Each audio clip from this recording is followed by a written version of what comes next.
नमस्कार। पिछले करीब 3 महीने यानी 82 दिनों से जो पूर्व सैनिकों की दिल्ली के जंतर मंतर पर हड़ताल चल रही थी, 1 रैंक 1 पेंशन की मांग को लेकर के, यानी एक रैंक में सभी लोगों को जो भी रिटायर हुआ है उसको एक ही प्रकार का पेंशन मिले।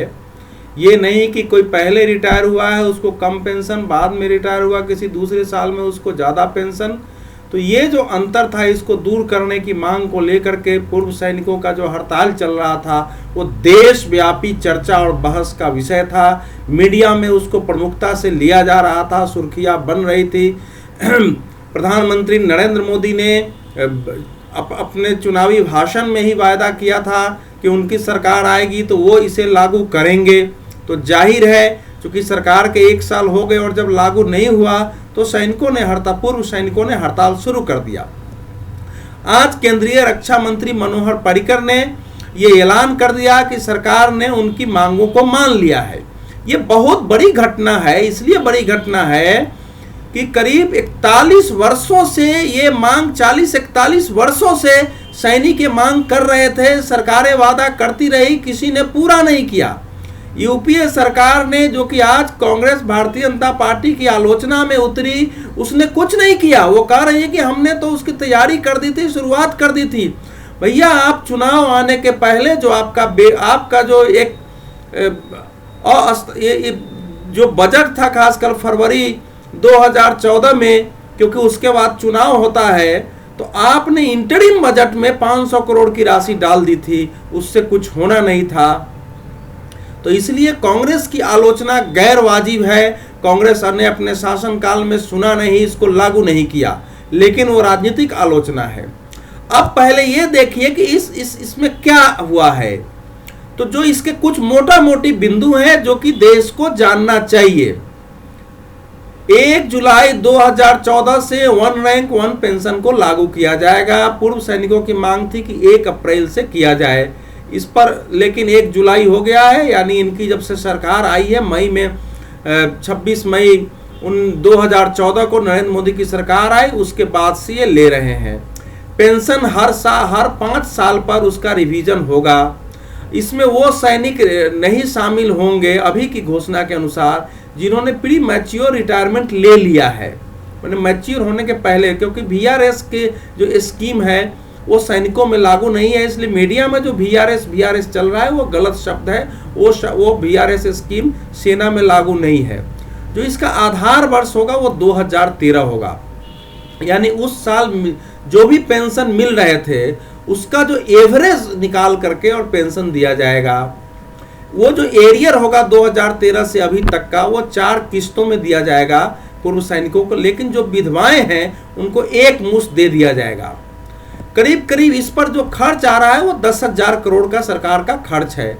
जो केंद्रीय वित्त मंत्री अरुण जेटली ने जो बजट पेश किया था पिछले अपना 2015 का बजट, उसमें उन्होंने 51,000 पेंशन की जगह 54,500 करोड़ रखा था, यानी 3,500 करोड़। संभवतः उस समय सरकार के पास ये हिसाब नहीं था कि इस पर 8,000 से 10,000 करोड़ लगेंगे। अब पूर्व सैनिकों ने 1 जुलाई 2014 को तो मान लिया है, बेस ईयर 2013 को भी मान लिया है, 4 किस्त में लेना भी स्वीकार कर लिया है। लेकिन एक तो वो प्री मैच्योर रिटायरमेंट को स्वीकार करने के लिए तैयार नहीं है कि उनको ये सुविधा नहीं दी जाएगी।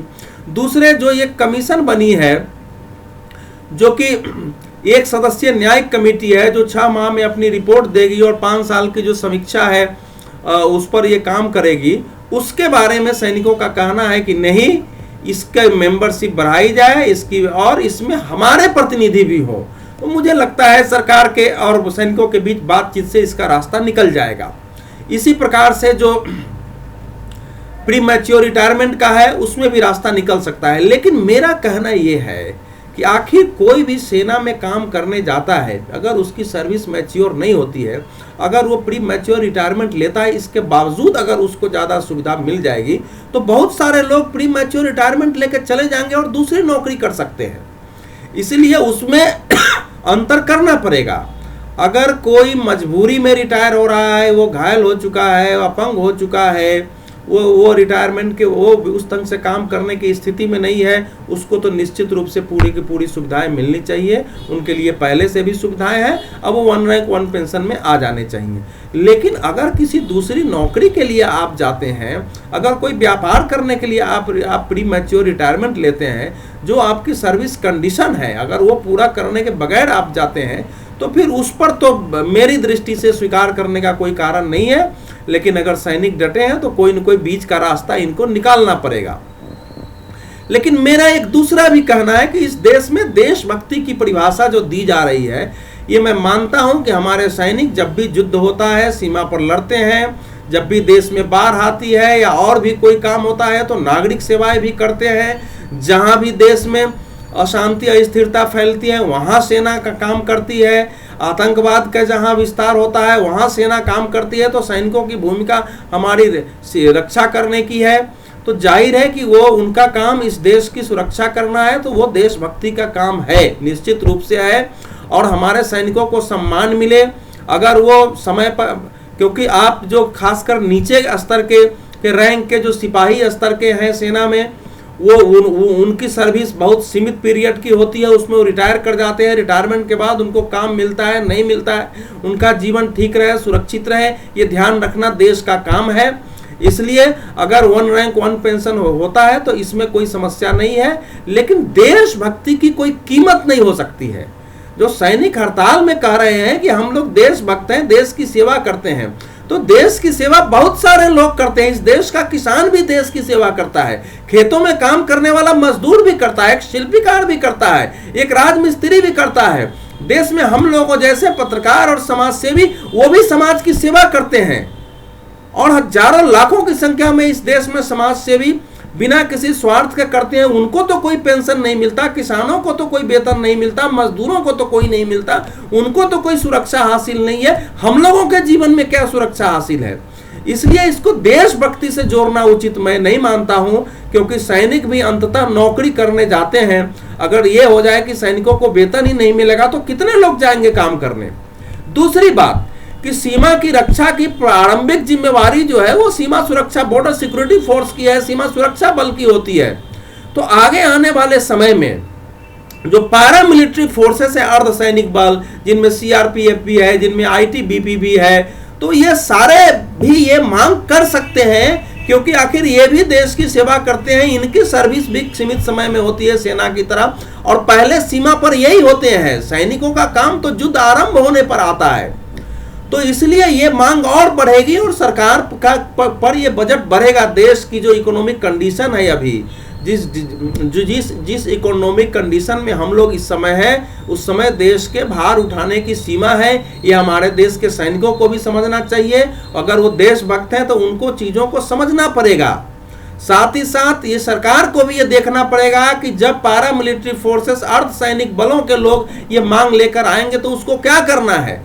इसलिए मेरा मानना है कि उनकी मांग होने के पहले ही सरकार एक कमीशन बैठा करके और निश्चित रूप से इस पर फैसला करे कि उसको क्या करना है। लेकिन देश में एक अजीब स्थिति पैदा हो रही है कि जो सरकारी कर्मचारी हैं, केंद्रीय सरकार के हों, प्रदेश सरकार के हों, जो उसमें सैनिक भी हों, वो तो अपनी मांग किसी प्रकार से मंगवा लेंगे, उनको वेतन मिलेगा, उनके परिवार के लिए स्वास्थ्य की सुविधाएं होती हैं, उनके बच्चों के शिक्षा की सुविधाएं हैं, अनेक सारी सुविधाएं हैं। लेकिन देश में 125 करोड़ लोगों में ऐसे लोगों की संख्या 2 करोड़ से ज्यादा नहीं हो सकती है। अगर 2 करोड़ में प्रति परिवार 5 लोग भी मिला दे तो 10 करोड़ हो जाते हैं। लेकिन बचे हुए 110 से 11-12 करोड़ लोग हैं, उनके लिए कौन सोचेगा? वो तो भी देशद्रोही नहीं है, वो भी देशभक्त हैं, उनके अंदर भी देश के लिए जज्बा है। तो उनमें से कुछ व्यापारियों को निकाल दे, कुछ बड़े किसानों को निकाल दे सकते हैं, तो इन सबको भी निकाल देंगे, तब भी हम मानते हैं कि देश में एक बड़ी संख्या, कम से कम 100 करोड़ की संख्या तो ऐसी होगी। और उसके हिसाब से अगर मान लें कि 5 व्यक्ति का एक परिवार, तो 20 करोड़ परिवार, माने कम से कम 20 करोड़ तो ऐसे लोग होंगे ही जिनको कि किसी न किसी सुरक्षा के, किसी न किसी ऐसे पेंशन की, वेतन की आवश्यकता होगी। लेकिन हमारे देश में उनके लिए सोचने वाला कोई नहीं है, तो उनके कौन सोचेगा? सैनिकों की मांग मान ली गई, ठीक है, लेकिन जो संगठित समुदाय नहीं है, जो खड़ा नहीं हो सकता है, उनके लिए ये देश क्या, उनके कंट्रीब्यूशन के लिए ये देश क्या योगदान दे सकता है? क्या सैनिक हमारे योगदान दे सकते हैं? क्या हमारे सरकारी कर्मचारी योगदान दे सकते हैं? क्या देश के जो हमारी संसद है वो योगदान दे सकती है? ये एक महत्वपूर्ण विषय है, इस पर विचार किया जाना चाहिए, क्योंकि देशभक्ति केवल सरकारी नौकरी करने वाले में ही नहीं है। देश की सारी सुविधाएं उनके लिए ही नहीं है। देश के जो खजाने हैं उन पर केवल उनका ही अधिकार नहीं है, वो सेवा करते हैं, उसके बदले धन पाते हैं, लेकिन हजारों लाखों लोग हैं जिनको सेवा के बदले उनको उचित धन तक नहीं मिलता है। उनका जीवन जीना कठिन हो जाता है। किसी किसान के, किसी मजदूर के परिवार में, किसी साधारण पत्रकार के परिवार में, किसी समाजसेवी के परिवार में अगर कोई एक व्यक्ति बीमार पड़ जाता है तो पूरे परिवार की हालत चरमरा जाती है। उसको कोई देखने वाला नहीं होता, क्योंकि उसका कोई हेल्थ इंश्योरेंस भी नहीं होता है। इसलिए मेरा कहना यह है कि ठीक है, इस समय मीडिया ने इसको देशभक्ति का भाव बनाया है, लेकिन इस देशभक्ति का, इस देश में अन्याय का दूसरा पक्ष भी है जिसकी ओर ध्यान दिया जाना चाहिए। धन्यवाद।